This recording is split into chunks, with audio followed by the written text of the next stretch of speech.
Assalamualaikum warahmatullahi wabarakatuh. Pada kesempatan kali ini kita akan mempelajari tentang multi-threading di Java.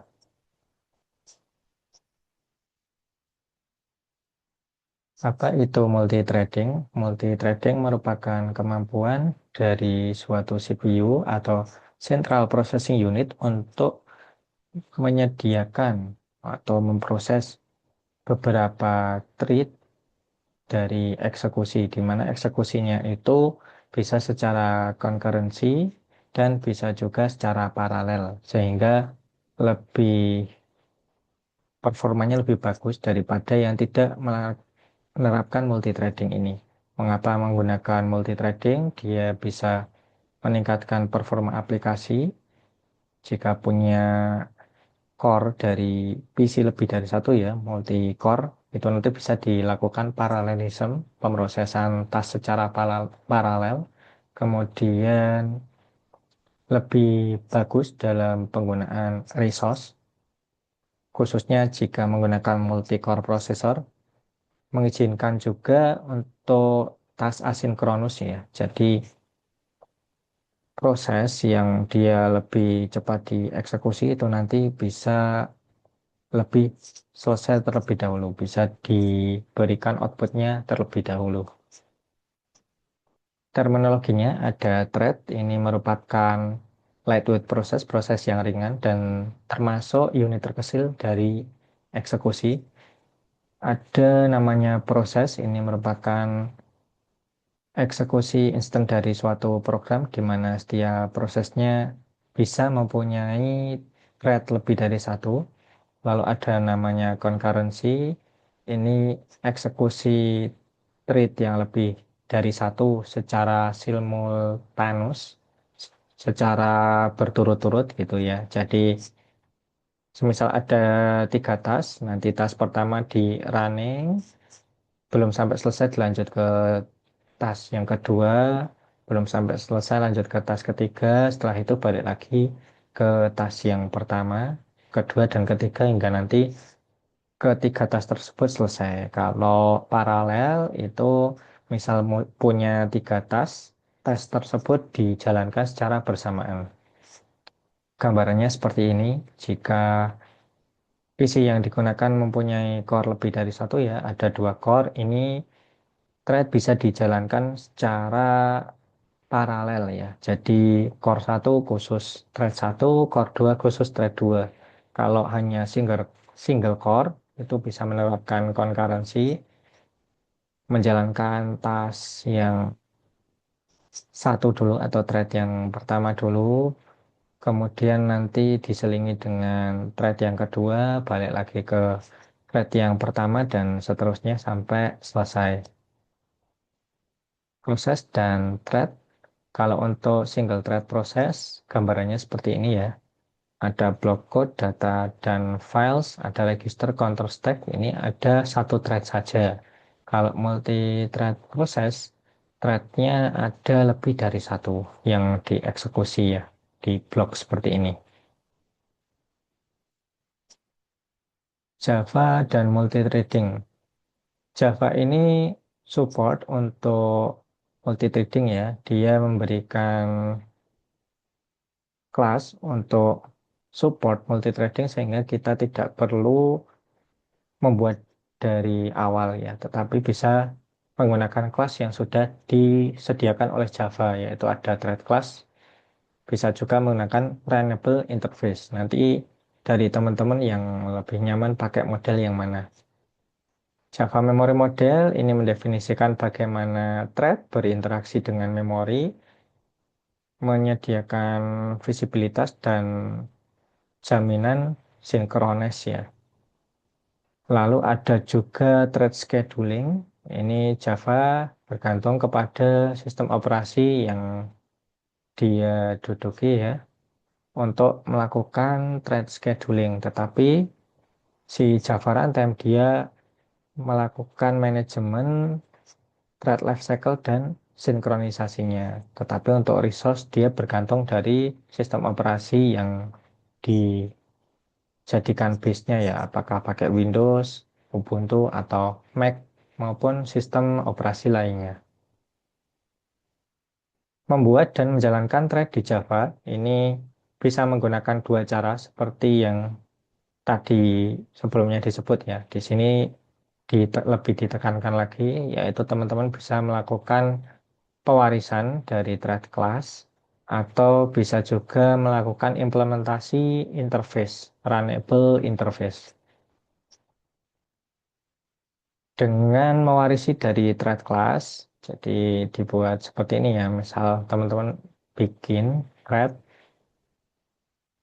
yang mewarisi dari class thread ya, kemudian nanti akan running thread is running, punya metode run, outputnya thread is running. Lalu di class main, di sini kita bikin objek baru namanya thread, kemudian melakukan thread.start. Jadi ketika udah dijalankan start, nanti si thread sudah bisa untuk dieksekusi gitu ya. Kalau implement runnable interface ini karena berupa interface, jadi kita melakukannya implement ya, bukan extend. Kalau kita menggunakannya interface ketika membuat objeknya ini adalah berupa tasnya gitu ya, tas new my runnable, kemudian bikin thread ya. Thread ini kita bisa langsung pakai class thread, kemudian bikin objek thread. Nah, tasnya si runnable ditambahkan ke sini. New thread tas, kemudian di sini thread.start. Nanti hasilnya sama ya, bisa kita coba di coding. Yang pertama adalah yang menggunakan thread tadi. Menggunakan class thread ya, mewarisi dari class thread. Kita bisa bikin seperti ini. Extends dari thread. Kemudian bikin metode run.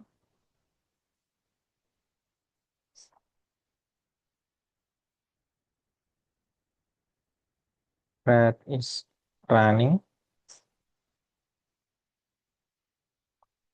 Di sini kemudian kita bikin objek dari my thread ya.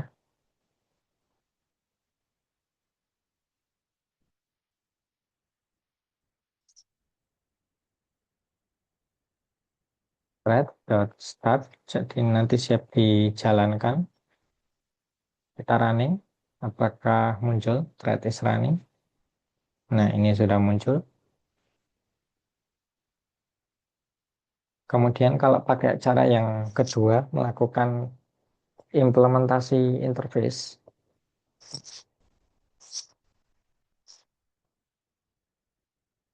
kita bikin kelas runnable ya.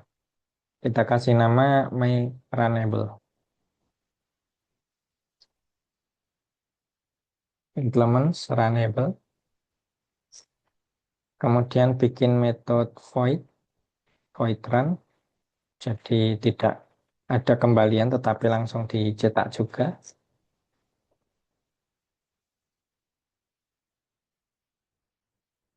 Sini misalkan thread 2 is running gitu ya. Sini kita panggil kelasnya, kita buat objek.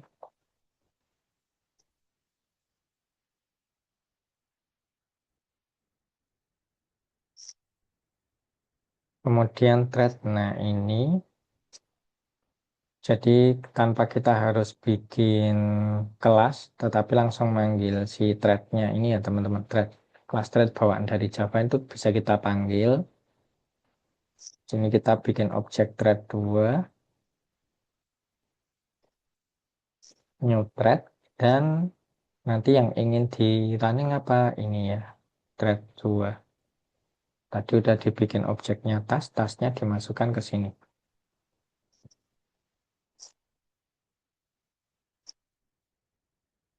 Nah, jadi bisa seperti ini ya teman-teman. Teman-teman bisa bikin kelas yang melakukan extend dari kelas thread atau bikin runnable ya. Bikin interface runnable yang kemudian nanti dimasukkan ke threadnya. Outputnya sama ya. Nah, ini thread is running, yang ini hasilkan thread is running. Kemudian yang runnable ini menghasilkan thread 2 is running. Thread 2 is running dari sini. Thread life cycle. Keadaan dari thread itu ada yang pertama adalah new, ya ini threadnya dibuat tetapi belum dijalankan. Kemudian runnable, thread ini bisa dieksekusi, statusnya bisa running atau menunggu untuk di running. Kalau block, threadnya menunggu untuk dibuka sehingga bisa dijalankan. Kalau waiting, thread ini menunggu dari thread yang lain yang sedang dijalankan. Nanti kalau sudah selesai bisa lanjut ke sini ya. Tergantung di settingnya. Dia itu bergilirannya kapan gitu. Ini gilirannya kapan. Ini prosesnya di waiting. Kalau block, kalau belum dibuka akses blocknya ya dia tidak bisa di running. Tapi kalau waiting, nanti dari proses satu setelah jalan sekian dilanjut yang thread ini nanti balik lanjut lagi ke proses sebelumnya itu bisa. Kemudian time waiting, thread ini menunggu setelah jeda sekian waktu gitu ya, time waiting. Jadi ini lebih spesifik dari waitingnya. Time waiting ada batasan waktu, kalau yang waiting lebih umum gitu ya. Dia bisa juga baik prosesnya selesai, nanti dilanjut dia, atau mekanisme yang lain. Kemudian terminated, thread-nya ini selesai dieksekusi sehingga dihentikan.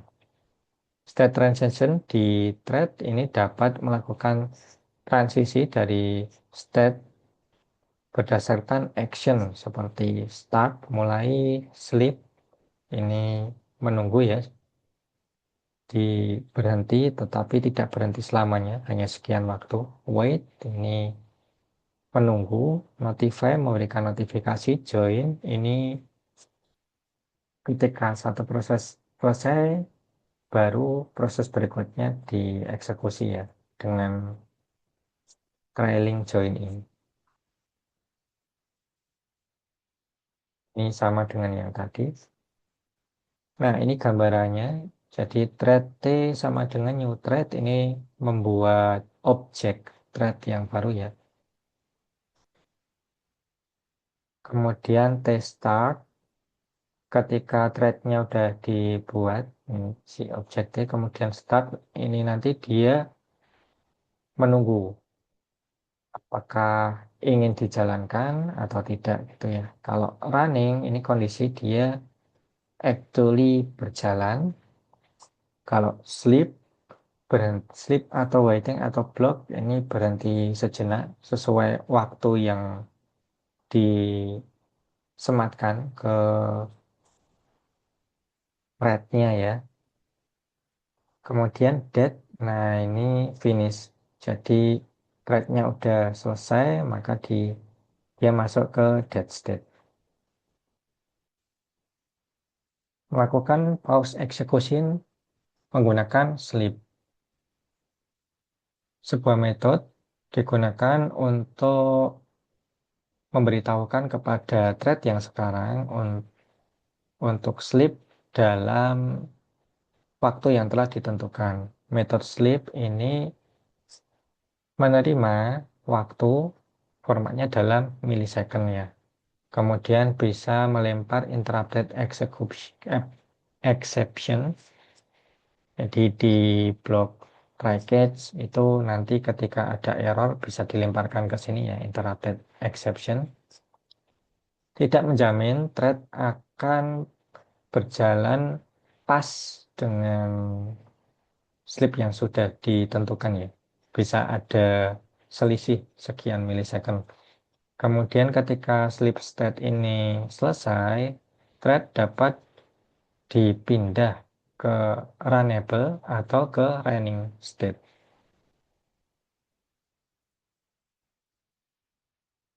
Kalau join, metode join ini mengindikasikan bahwa thread yang sedang running sekarang ini,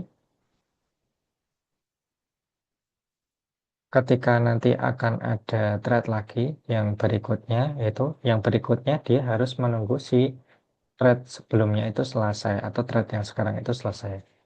Ini menjamin bahwa thread yang sekarang dieksekusi pasti akan berhenti dan kemudian dilanjutkan thread berikutnya. Jadi tidak satu thread belum selesai dilanjut ke thread berikutnya terus balik lagi ke thread sebelumnya itu tidak ya. Kalau kita menggunakan join, thread satu selesai dulu, kemudian dilanjut dengan thread 2 dengan menggunakan join ini ya.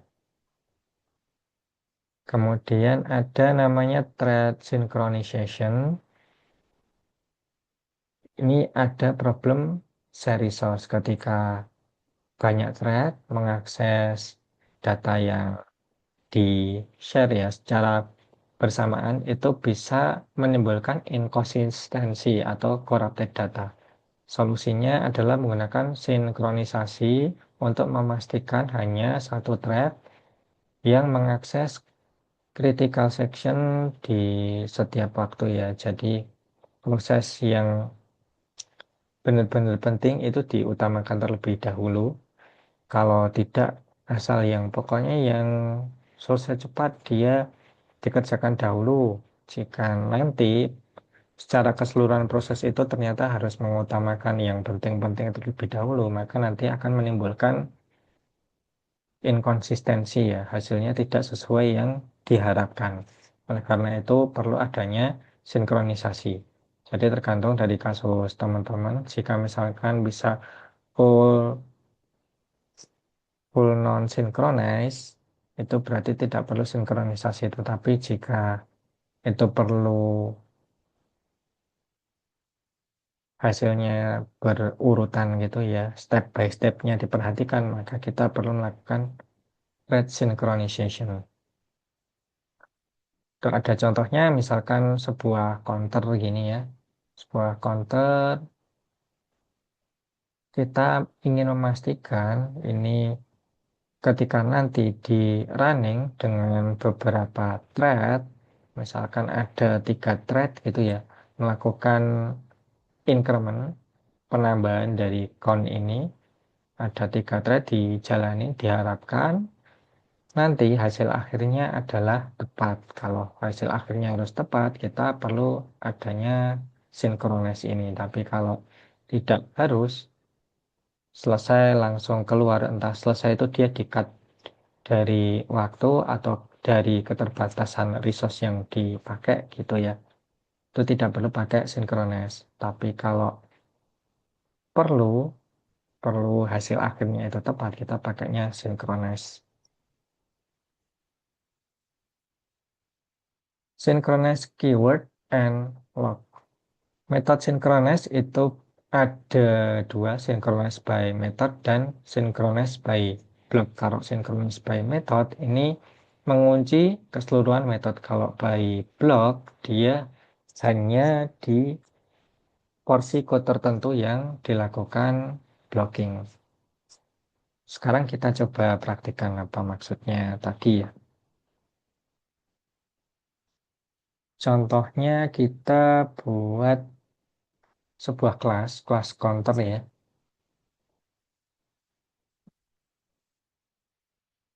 Di sini untuk melakukan counting, kita definisikan dulu count kosong, kemudian public synchronize ya, karena kita mengharapkan synchronize.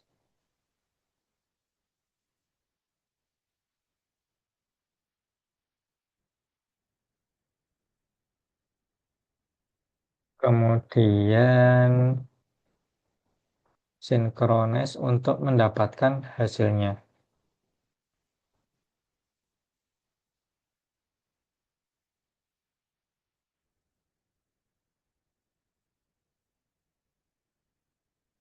Lalu kita lakukan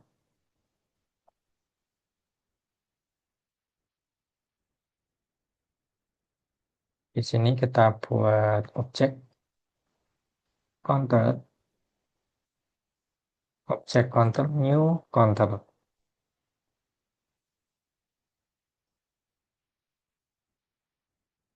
Kemudian kita bikin thread untuk melakukan eksekusi.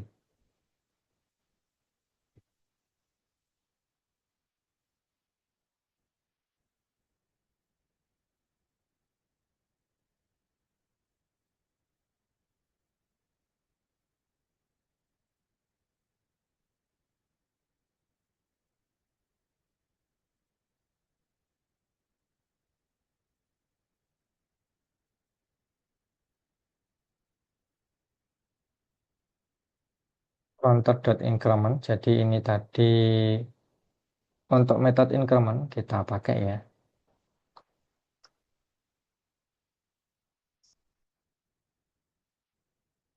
di sini, tapi belum kita tambahkan ini mau berapa kali.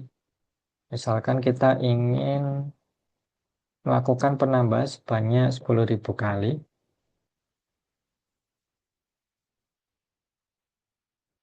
Dan di sini ini kita tambahkan ke sini. Ada kekeliruan ya di sini.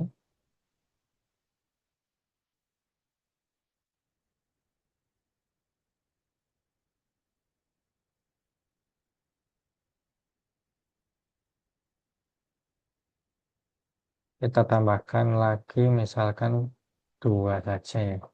PT2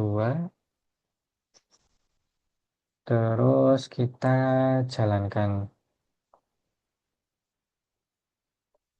Kita jalankan secara langsung di sini. T1 start, T2 start, kemudian kita cetak.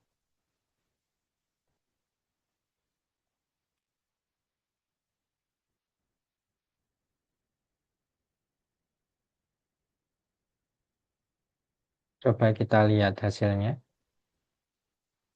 Masih ada yang keliru. Return. Ya, final count 0. Nah, di sini teman-teman, kalau kita synchronize ini dan hasilnya ingin langsung ketahuan gitu ya, berurutan. Kalau ini kan harusnya 0 sampai I kurang dari 10.000, dia I++ harusnya ini nanti hasilnya adalah 20.000 ya. Tetapi kenapa ketika ini di running dengan model seperti ini, kok hasilnya kosong?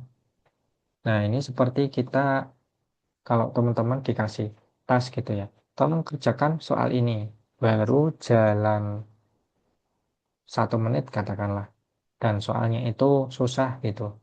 1 menit, silakan apa hasilnya. Nah, itu kan hasilnya belum selesai teman-teman, karena dia prosesnya belum selesai ya.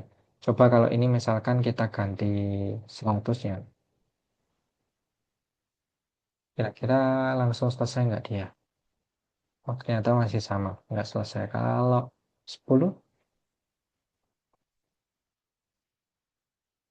belum selesai juga ternyata. Kita balikin 10.000. Nah, di sini kita tambahkan waktu teman-teman. Thread sleep tadi ya. Jadi ada jeda. Jedanya berapa? Jedanya misalkan 0,1 thread sleep.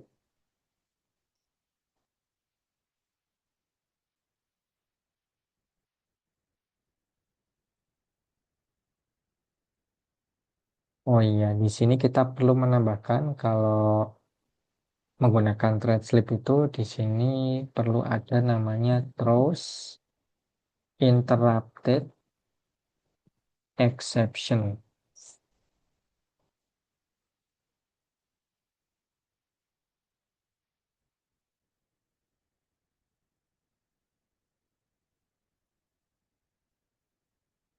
Nah, di sini sleep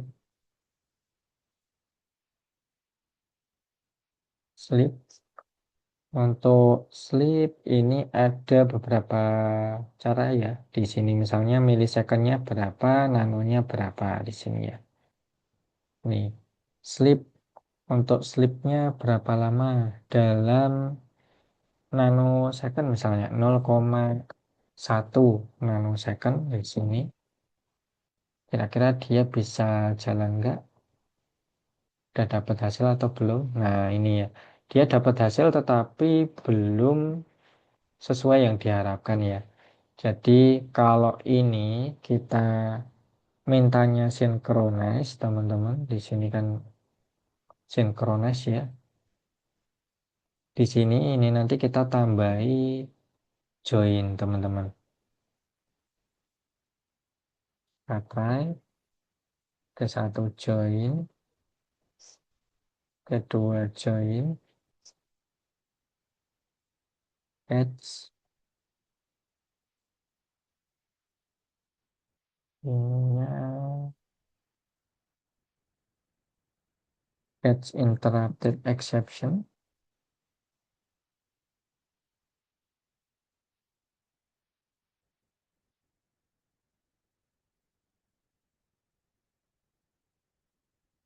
Terus di sini kita cek hasil akhirnya berapa.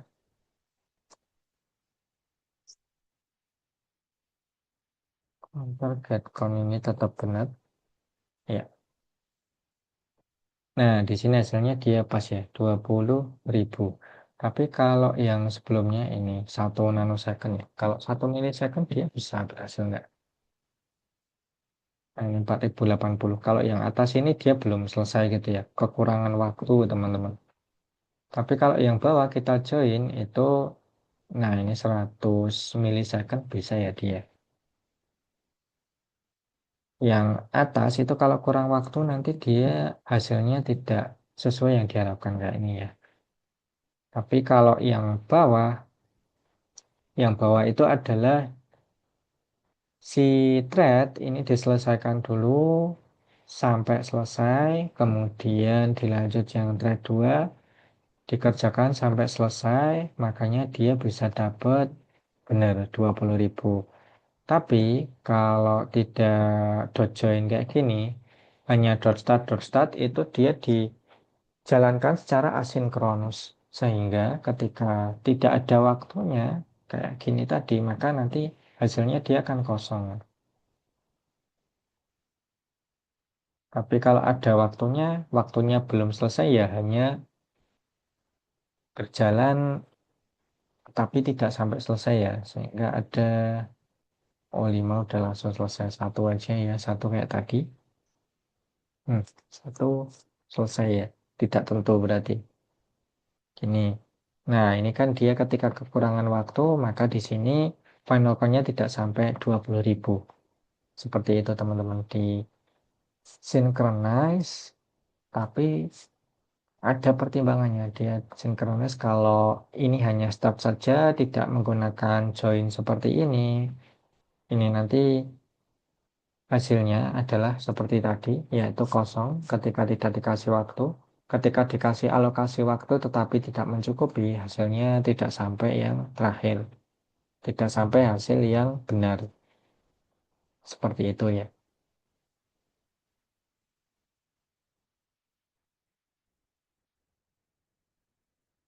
Demikian untuk pertemuan pada kesempatan ini. Semoga bermanfaat.